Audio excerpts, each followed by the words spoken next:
Elisha Bennett returned like a king, his tailored coat catching the gold of the sunset and his passport heavy with success. He had built the mansion already with marble floors, iron gates, and a soft bed his mother once joked she'd never need. He planned to walk through those shining gates and tell her the struggle was over forever. But before his driver could turn into the driveway, the guard he hired pointed at a frail woman huddling in the dirt.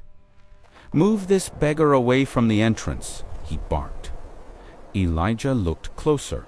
That beggar had a burn mark on her wrist. It was his mother.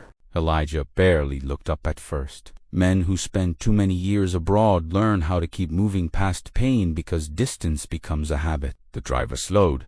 The guard waved again, and the woman lifted one hand, as if even the air had become heavy. Then Elijah saw the burn mark on her wrist, the one she got when he was 10 and she spilled hot oil frying plantains before dawn. His whole body turned cold. He shouted for the car to stop so sharply that the driver nearly clipped the gate. He was out before the door opened fully, his polished shoes striking dust, his expensive watch catching the late evening light like a lie. The old woman on the curb looked up slowly, and the city seemed to hold its breath with him. Her cheeks were hollow, her wrapper faded, her feet swollen inside broken slippers, but the eyes were his mother's eyes. Mama Lena blinked once, twice, as if his face belonged to memory and not the road. Then her lips parted, and the smallest sound came out. "Elijah."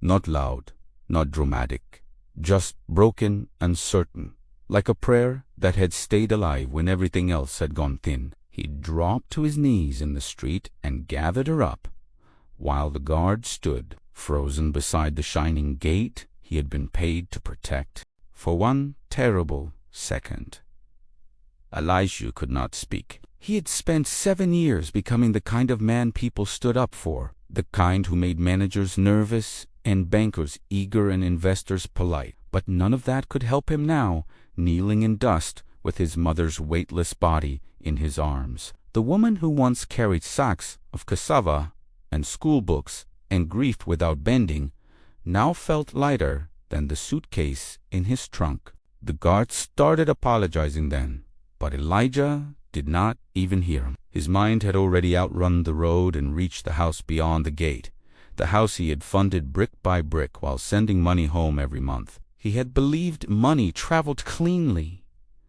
He had believed instruction and trust were enough. He had believed his younger brother Micah when Micah said, "Mama is fine.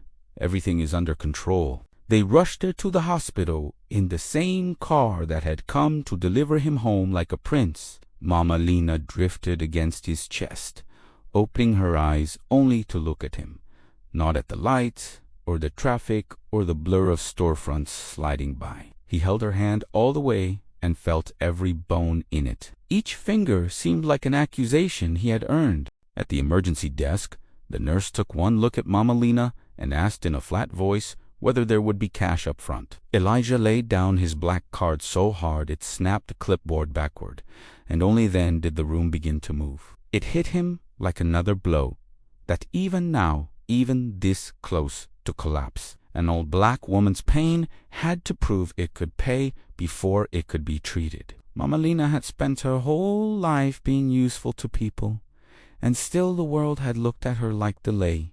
The doctor said the words with careful calm, but they landed like stones.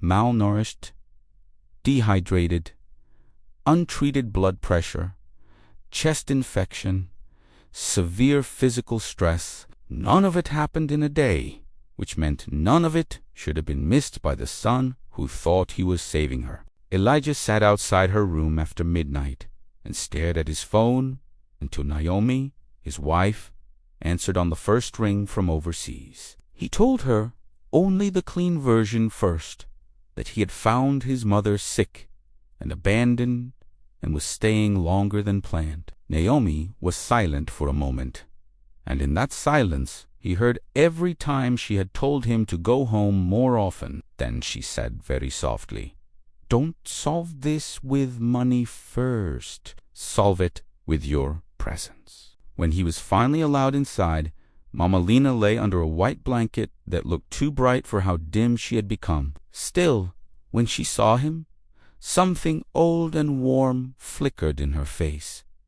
"You came back, handsome," she whispered. Elijah tried to smile, but guilt makes some muscles forget how. He asked the question sons ask when they already feared the answer. "Why didn't you call me?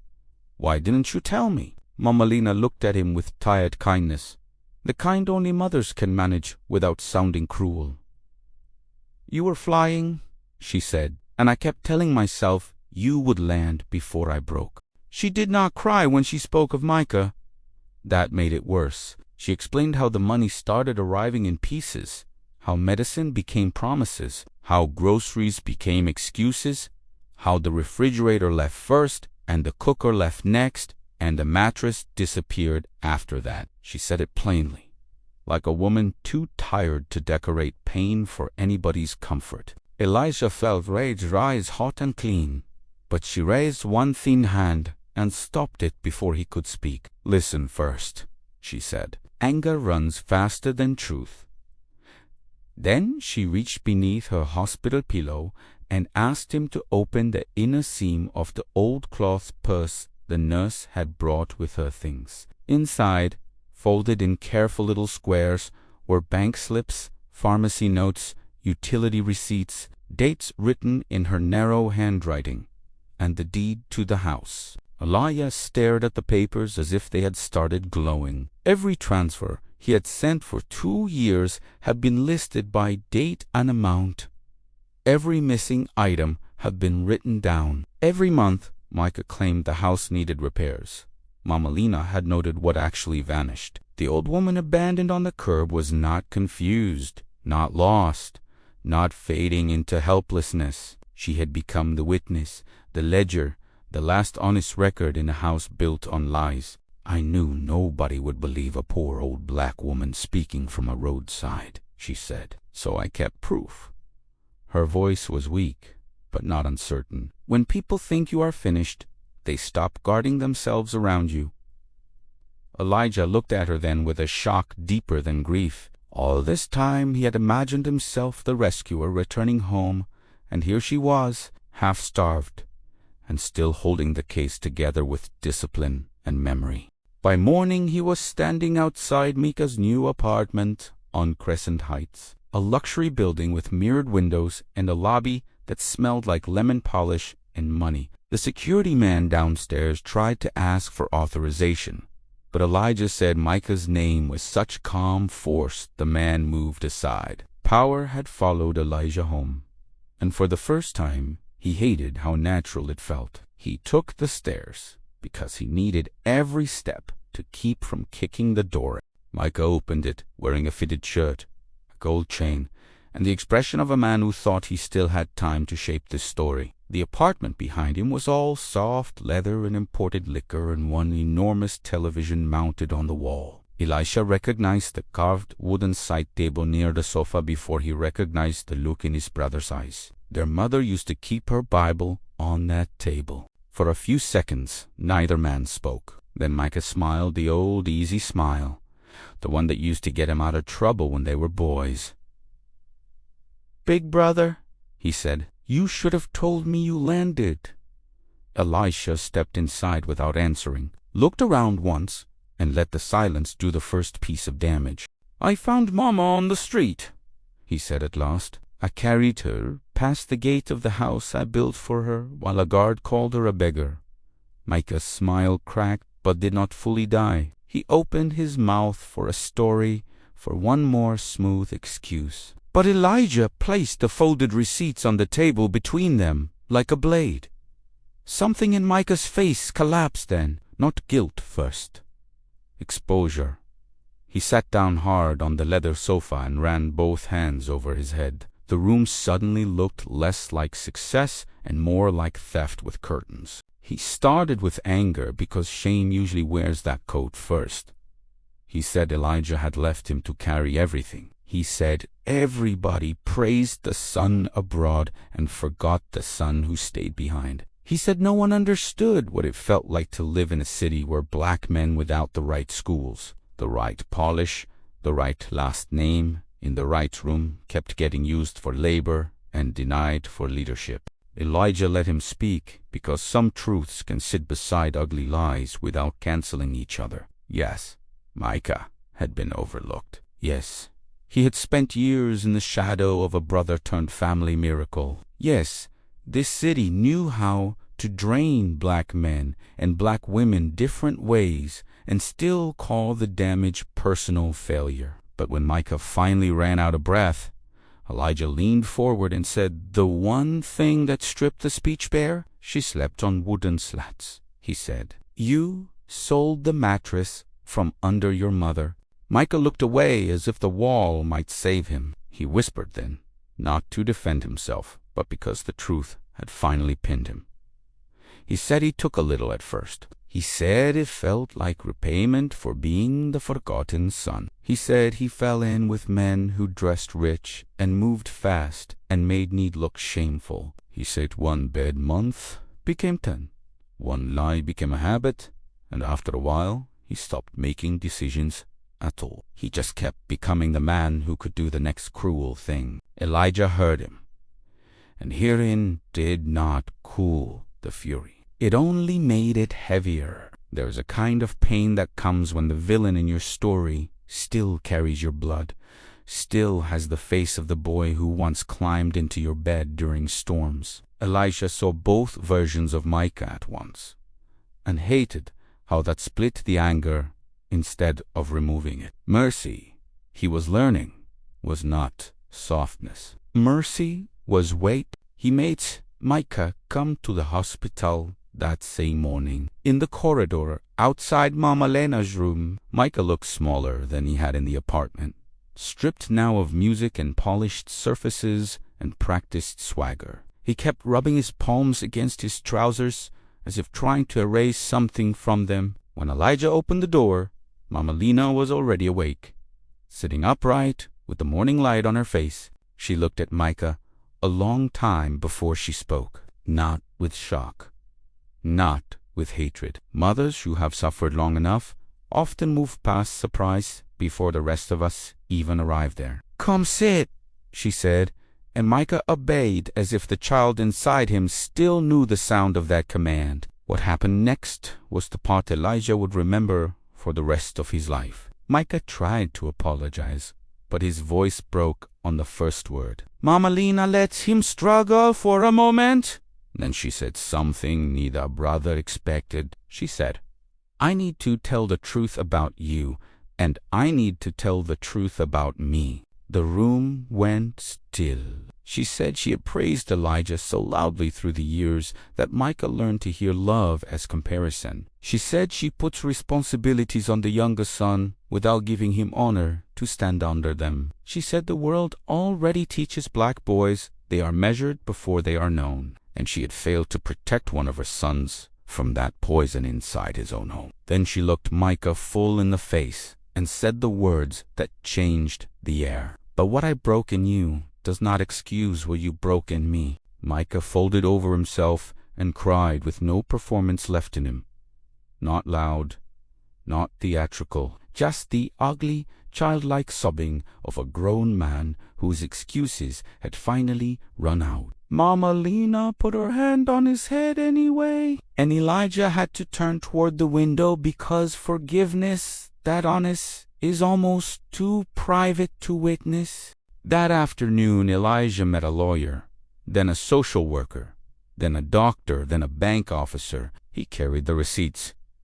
Mama Lena saved and watched rooms change when her evidence reached the table. People who had spoken gently to him and vaguely about family matters suddenly found exact language once documents appeared. Exploitation, neglect, illegal displacement. The words were sharp now because proof had taught them respect. Elijah hated that. He hated that his mother's suffering became legible only when written on paper. He hated how often poor black women are called confused until they produce records cleaner than the systems that failed them. He hated that he had been absent long enough to become part of the machine that looked away. By sunset, his rage had turned into something colder and more useful. He did not ask for prison. Mama Lena did not want that, and Elijah understood why. Some punishments make a wound louder without making a family truer. Instead, he pushed for restitution, legal accountability, supervised repayment, and a formal record that would follow Micah if he ever tried to vanish from consequence again.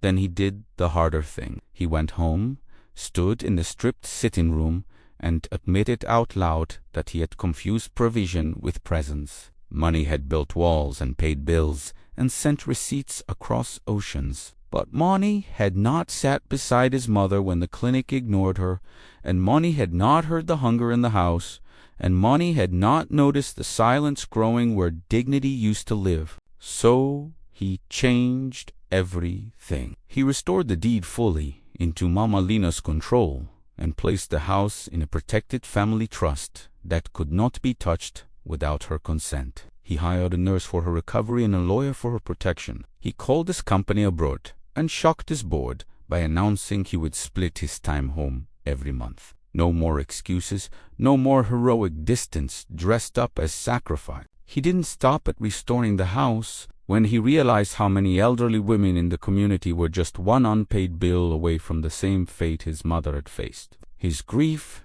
turned into purpose. He purchased an empty storefront near the market where Mama Lena once worked and envisioned something bigger, a space that would offer meals, legal aid, and medical support to those society had overlooked. Mama Lena resisted at first, shaped by a lifetime of surviving without help or recognition. But Elijah gently explained this wasn't charity. It was structured, the kind that protects dignity and makes it last. Soon, Naomi joined them, and laughter slowly returned to the courtyard as they shared tea, memories, and plans. For the first time since his return, Elijah felt something shift inside him, something lighter than guilt. Micah came back too, but not with excuses. He came with effort. With proof, he followed the court's orders, took a modest job, and began repaying what he had taken. Day by day, he chose accountability over comfort. Trust didn't return all at once. It rarely does. But responsibility came first, and sometimes that's the only path forward for those truly trying to change. 3 months later, the storefront opened as Lena's table, offering hot meals, elder support, and dignity without question. At first, the neighborhood women came cautiously, unsure of kindness that looked too polished to trust. But when Mama Lena stepped behind the counter, wrapped in bright fabric and standing tall, the room softened. She spoke not as someone broken, but as someone who had built something real. She reminded them no one needed to prove their worth to receive care, that age was not erasure, and that their lives carried value the world often ignored. Elijah watched quietly as reporters asked if the centaur honored her survival. Mama Lena simply replied it was named after her because she built before betrayal. The room fell silent. By year's end, the center thrived with volunteers, a medicine fund, and weekly legal aid. The home changed too, filled again with warmth, laughter, and the comfort of belonging. One evening, beneath the mango tree, Elijah asked if she felt peace. She answered gently that peace comes when truth has a place to live. In that moment, he understood true strength often lives in those the world overlooks, quietly holding everything together.